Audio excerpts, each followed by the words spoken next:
This week on Indie News and Self-Publishing Update, Print It Yourself technology for books, millennials surprised me, an app that replaces swear words in ebooks, and online book shopping overtakes in-store shopping in the UK. I'm Jim McGovern with the world's premier episodic literary network, like television in book form. First up this week, World Crunch, covering the Paris Book Fair, reports that one of the main attractions was Print It Yourself technology. In just a few minutes, two technologies can print a sold-out or out-of-print book, or one that a reader simply wants to personalize that looks exactly like the standard issue. They asked the question, is this a game changer for the publishing industry? We'd like to hear what you think. Let us know in the comments below. Here's a surprise, at least to me. Digital Book World reports that a new study by Publishing Technology finds U.S. millennials, defined as people currently between the ages of 18 and 34, are almost twice as likely to read a print book as an e-book. So print is still king for the so-called digital natives.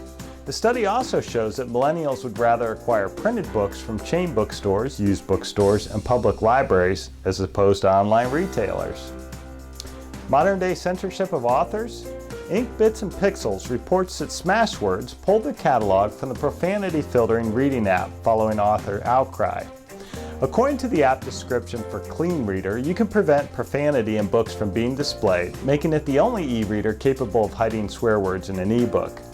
Every time a swear word is blocked from a display, a believed less offensive alternative with the same general meaning can be displayed instead.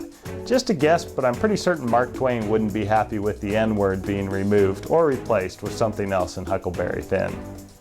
Finally this week, the bookseller reports that online book buying overtook in-store book buying for the first time last year in the UK. However, the proportion of book buyers reading printed books, newspapers, and magazines has stayed level over the last 3 years. You can check out the article in the links below on our YouTube page. Want to learn more about Big World Network?